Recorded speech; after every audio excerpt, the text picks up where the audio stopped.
Good morning बच्चों। आज की वीडियो में हम धातुओं के रासायनिक गुणों के बारे में जानेंगे। तो चलिए वीडियो को स्टार्ट करते हैं। वीडियो को स्टार्ट करने से पहले अगर आप चैनल पर नए हो तो चैनल को सब्सक्राइब, लाइक एंड शेयर करें। बच्चों, पिछले वीडियो में जो है ना हम धातु के भौतिक गुणों के बारे में जाने, ठीक है।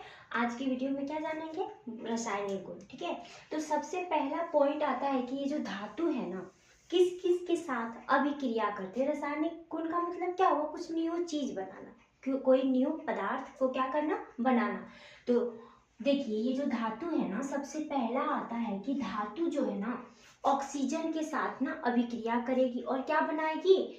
ऑक्साइड बनाएगी। क्या बनाएगी? ऑक्साइड बनाएगी। तो लिखेंगे यहाँ पे कि धातु, यहाँ पॉइंट हम लोग हेडिंग बना सकते हैं कि ऑक्सीजन से अभिक्रिया करके, किससे अभिक्रिया करके? ऑक्सीजन से अभिक्रिया करके जो है ना धात्विक ऑक्साइड बनाती है। क्या बनाती है? धात्विक ऑक्साइड, ऑक्साइड बनाती है। क्या बनाती है बच्चों? धात्विक ऑक्साइड, ठीक है। जैसे कि हम लिख सकते हैं इसको पॉइंट के थ्रू की धातु प्लस क्या लिख सकते हैं? ऑक्सीजन। क्या लिख सकते हैं यहाँ पे? ये जो है ना, ये जो धातु है ये जब ऑक्सीजन से मिलेगी, किससे मिलेगी? ऑक्सीजन से मिलेगी तो ये क्या बना देगी बच्चों? धात्विक ऑक्साइड बनाएगी। क्या बनाएगी? धात्विक ऑक्साइड। क्या बनाएगी? धात्विक ऑक्साइड, ठीक है। इसको हम लोग जो है ना अंडरलाइन कर देते हैं, ठीक है। अब इसका एग्जाम्पल जैसे हम लोग ले सकते हैं कुछ, जैसे कि लोहा को जब हम लोग खुले में छोड़ते हैं ना तो लोहे पे क्या लग जाती है? जंग लग जाती है। जैसे ये जो हमारी कांटी है ये अभी न्यू है तो अच्छी दिख रही है, बट कुछ समय के बाद अगर ये बाहर में रहे, बारिश हो या फिर क्या हवा लगे तो क्या होगा? उसमें ना एक परत लग जाती है मतलब भूरे कलर की। तो उस परत को ही हम लोग क्या कहते हैं? जिंक, ठीक है। तो लोहा जब ऑक्सीजन के संपर्क में आएगी ना बच्चों तो लो ऑक्साइड बनाएगी। क्या बनाएगी? जैसे यहाँ पे लिख सकते हैं लोहा धातु है। क्या है? धातु। और ये जब ऑक्सीजन के संपर्क में आएगी, किसके संपर्क में? ऑक्सीजन के संपर्क में आएगी तो क्या बनाएगी? लोह ऑक्साइड बनाएगी। क्या बनाएगी? लोह ऑक्साइड, लोह ऑक्साइड बनाएगी, जिसको हम लोग जंग कहते हैं। क्या कहते हैं? जंग, ठीक है। इसका जो फॉर्मूला होता है ना, इसको जो संकेत है ये है Fe और इसका संकेत है O2 और ये बनाता है Fe2O3। क्या बनाती है? Fe2 और O3। अब इसे जो है ना हम लोग क्या करेंगे? संतुलित करेंगे। क्या करेंगे? संतुलित करेंगे। तो कैसे संतुलित करेंगे चलिए देखते हैं। यहाँ पे ऑक्सीजन है 2 और ये है कितने? 2। ऑक्सीजन दोनों साइड इक्वल है, बट यहाँ पे देखिए ये जो है ना लोह Fe जो है 2 है और यहाँ पे Fe कितने हैं? 1 है। तो हम संतुलित करने के लिए क्या करेंगे? अगर हम यहाँ पे 2 देते हैं, कितना देते हैं? 2 देते हैं, तो हमारी जो है ना ये जो है कितनी हो गई? 4 हो गई। कितनी हो गई? 4। 2 दूना 4 और ये भी कितनी हो गई? 4 हो गई। तो हम क्या करेंगे कि यहाँ पे जो है ना हम लोग कितने दे देंगे? 4 दे देंगे। तो ये भी 4 हो गई और यहाँ पे क्या दे देंगे? 2। तो वो भी कितने हो गए? 2 हो गए। तो ये हमारी जो है ना संतुलित हो गई। नेक्स्ट आती है कि ये जो धातु है, नेक्स्ट आती है धातु जो है ना जल के साथ अभिक्रिया करती है। किसके साथ करती है अभिक्रिया? जल के साथ। और ये जो जल के साथ है ना अभिक्रिया करके क्या बनाती है? हाइड्रो ऑक्साइड बनाती है। क्या बनाती है? Hydro oxide. या तो धात्विक ऑक्साइड बनाएगी या तो फिर हाइड्रो ऑक्साइड बनाएगी। तो लिखेंगे जल से अभिक्रिया करके, अभिक्रिया करके क्या बनाती है? धात्विक ऑक्साइड। क्या बनाएगी? धात्विक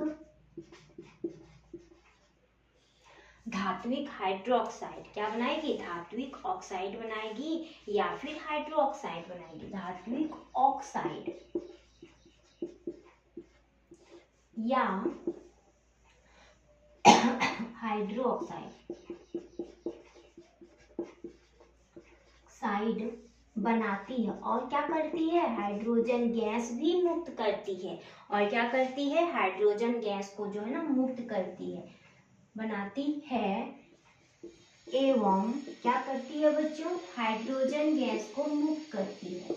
हाइड्रोजन जो गैस होती है ना, गैस मुक्त करती है, मुक्त करती है। ओके, अब इसको जो है ना हम लोग कैसे लिखेंगे, जब ये जो धातु है ना, ये धातु जब जल के संपर्क में आएगी, किसके संपर्क में आएगी, जल के संपर्क में, तो वो क्या बनाएगी, धात्विक ऑक्साइड या फिर हाइड्रो ऑक्साइड। क्या बनाएगी बच्चों, धात्विक ऑक्साइड या फिर हाइड्रो ऑक्साइड। तो यहाँ लिखेंगे धात्विक ऑक्साइड, धात्विक ऑक्साइड या फिर क्या बनाएगी, हाइड्रो ऑक्साइड, हाइड्रो ऑक्साइड बनाएगी। और क्या करेगी बच्चों, हाइड्रोजन गैस को जो है ना मुक्त करेगी। क्या करेगी, हाइड्रोजन गैस मुक्त करेगी, हाइड्रोजन गैस। ठीक है, इसे भी हम लोग मेन पॉइंट के रूप में इसको अंडरलाइन कर देंगे। ठीक है, ओके। नेक्स्ट आती है, क्या आती है कि ये जो अम्ल के साथ, ये धातु जो है ना अम्ल के साथ भी अभिक्रिया करती है और ये अम्ल के साथ अभिक्रिया करके लवण बनाती है। क्या बनाती है, लवण यानी नमक बनाती है। यहाँ पे लिखेंगे ये अम्ल के साथ, किसके साथ बच्चों, अम्ल के साथ, अम्ल के साथ अभिक्रिया करके, अभिक्रिया करके क्या बनाती है, लवण बनाती है। क्या बनाती है, लवण बनाती है। और क्या करती है, इसमें भी हाइड्रोजन गैस मुक्त करती है। क्या करती है बच्चों, बनाती है तथा ये जो है ना हाइड्रोजन गैस क्या करती है, मुक्त करती है, हाइड्रोजन गैस मुक्त करती है। ओके, अब इसको हम लोग लिख सकते हैं, क्या लिखेंगे कि अम्ल प्लस धातु प्लस अम्ल, क्या लिखेंगे कि धातु प्लस अम्ल, ये दोनों जब संपर्क में आती है तो क्या बनाती है, लवण बनाती है और हाइड्रोजन गैस को मुक्त करती है। ठीक है, ये हमारा मेन पॉइंट है, इसको याद रखेंगे ना तो बना के अपने लैंग्वेज में क्या कर सकते हैं, लिख सकते हैं। ठीक है, जैसे कि एक धातु, जैसे हम सोडियम को लेते हैं, क्या लेते हैं, सोडियम, और कोई अम्ल को ले लीजिए, कोई भी अम्ल, जैसे हाइड्रोक्लोरिक अम्ल HCl, ये हाइड्रोक्लोरिक अम्ल है बच्चों, HCl। जब ये दोनों आपस में संपर्क में आएगी तो लवण बनाएगी, तो यहाँ से क्या बनाएगी, NaCl, क्या बनाएगी, NaCl, और प्लस क्या मुक्त करेगी, हाइड्रोजन गैस को क्या करेगी, मुक्त करेगी। तो अब देखिए इसमें भी संतुलित करना पड़ेगा, ये जो हाइड्रोजन है 2, तो यहाँ पे 1 है तो इसको 2 दे देते हैं, ये हाइड्रोजन 2 हो गई, HCl भी 2 हो गई। अब यहाँ पे हम अगर 2 दे दे तो सोडियम भी 2 हो गई और क्लोरीन भी क्या हो गई, 2 हो गई। अब यहाँ 2 दे देंगे तो सारा संतुलित हो गई, है ना। नेक्स्ट जो है ना आती है कि ये जो धातु है ऑक्सीजन के साथ अभिक्रिया की, जल के साथ अभिक्रिया की, अम्ल के साथ अभिक्रिया की, क्या ये क्षार के भी साथ अभिक्रिया करेगी। बच्चों ये जो धातु होती है क्या ये क्षार के साथ अभिक्रिया करती है, कोई भी बताइए, क्या क्षार के साथ अभिक्रिया करेगी, तो नहीं करेगी। अधिकांश धातु जो होती है ना, अधिकांश धातु क्षार के साथ अभिक्रिया नहीं करती। क्या नहीं करती, अभिक्रिया नहीं करती, नहीं करती है। परंतु कुछ धातु जो है ना, कुछ धातु जैसे लेड का नाम सुने हो बच्चों, लेड हो गया, और भी कुछ है जो कि अम्ल के साथ अभिक्रिया करती है, लेड या फिर एल्युमिनियम, लेड जैसे है लेड या फिर एल्युमिनियम, ये जो है ना धातु के साथ अभिक्रिया, क्षार के साथ, एल्युमिनियम क्षार के साथ जो है ना अभिक्रिया करके लवण बनाती है। अभिक्रिया करके क्या बनाती है बच्चों, अभिक्रिया करके लवण बनाती है, लवण बनाती है और क्या करेगी, हाइड्रोजन गैस को मुक्त करेगी। और हाइड्रोजन गैस क्या करती है बच्चों, मुक्त करती है, मुक्त करती है।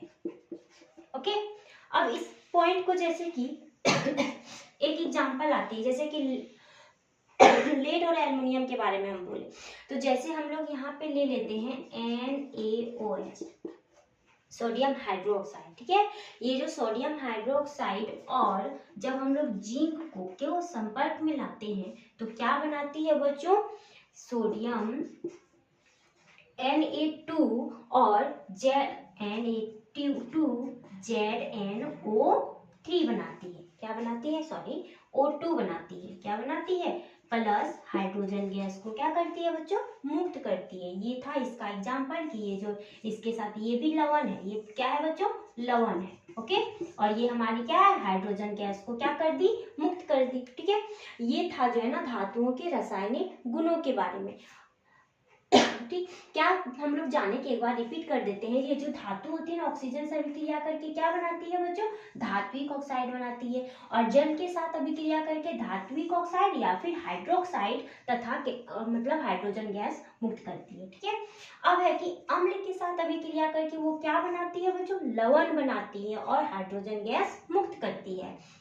फिर होती है कि क्या ये धातु क्षार के साथ अभिक्रिया करती है, तो अधिकांश जो धातु होती है ना वो क्षार के साथ अभिक्रिया नहीं करती, परंतु कुछ कुछ धातु, जैसे हम दो धातु का नाम लिए, लेड या फिर एल्युमिनियम, ये जो है ना क्षार के साथ अभिक्रिया करके क्या बनाती है बच्चों, लवण बनाती है और क्या करती है, हाइड्रोजन गैस को मुक्त करती है। ठीक है, यहाँ पे हम एक एग्जाम्पल भी दिए।